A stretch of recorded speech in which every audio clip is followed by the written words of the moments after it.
In this video, everything you need to know about the iPhone XR and why it is still worth getting in 2022. What is going on, guys? Danny here, and as of the time of making this video, the channel is well above 400 subscribers, and I want to say a huge thank you for all the support. My goal for the year was 1000 subscribers, but I'm pretty sure at this point that we could actually go bigger, hopefully. Now, based on literally one request, let's talk about the iPhone XR and why it's still worth buying in 2022.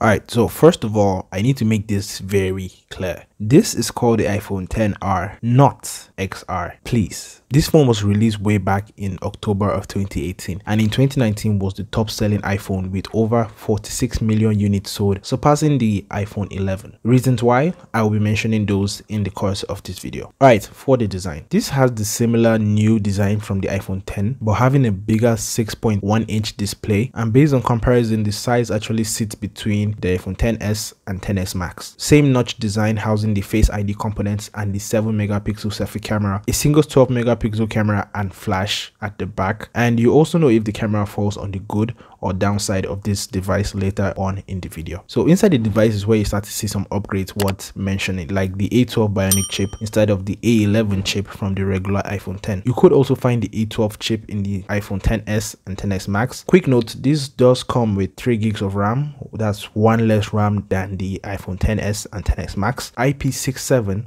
and not 6.8, but really nothing you should even worry about. All right, let's talk about the pricing. The 128 gig iPhone XR on the Apple refurbished store cost $419, and if you compare this with the launch price of I think $799 for the 128 gig model, yeah, this does sound like a good deal. But personally, I would say go on to GG, Amazon or eBay, or even find someone who's willing to sell theirs, and you could get this for under $290 for the 64 gig version. If you really need the 128 gig, then you should be looking around $350 to $380. Mind you, you might want to first check the conditions of the devices, scratches, cracks, or even battery health before going on with your purchase, and yeah, be safe. All right, let's talk about what's good. First, performance. This with the A12 Bionic chip makes this a fairly decent device, and before I get roasted in the comments for calling this fairly decent, let me explain. Performance is good, don't get me wrong, but it's 2022, and with the iPhone 14 just a couple months away from launch, this is pretty old. But it is also better than the base model iPhone 10, which makes a whole lot of sense why people will go for the iPhone XR over the regular iPhone 10. The camera is also another reason why most people will go for the iPhone XR. Personally, I've noticed a better photo quality on the XR, especially in portrait mode. Overall, this doesn't feel like a bad phone, honestly. Even a tech video I watched on YouTube a couple days back about a tech reviewer who switched from the iPhone 13 Pro Max to use the XR for a week literally said the same thing. I'll link that video in the description also. Now, speaking of the downsides, let's start with what most reviewers and users mostly complain about: the screen. This comes with a display resolution that's well above 720 but not up to 1080p, and a lot of people complain about this, which to me is understandable because you're paying almost $800. But here's my take, because unlike some other devices I've talked about on the channel, I did get a chance to experience this device hands-on, and to be honest, if not for reviews, you wouldn't even notice the screen resolution being on the downside. Maybe someone watching this right now is just knowing about this, some might not even care. And personally, I have no issues with it at all. I used Samsung S8 Plus, which has a 2K display that's better than 720 and 1080p, but due to some minor gaming lag, I just set this to 720p, and honestly, it still looks okay and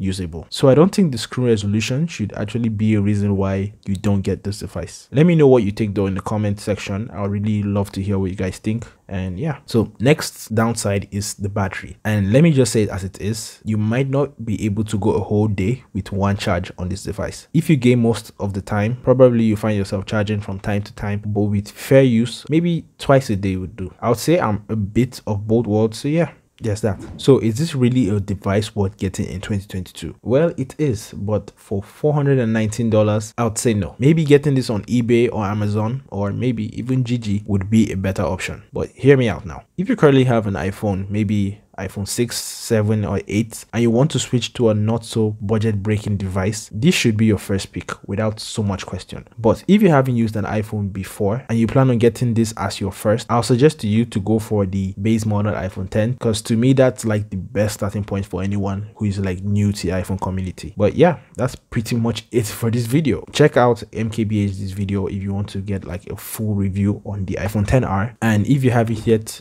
do subscribe and leave a like on this video so YouTube will be able to push this to someone else who might be interested. Check out the full playlist of devices worth getting in 2022, and yeah, I'll catch you guys next week. Peace.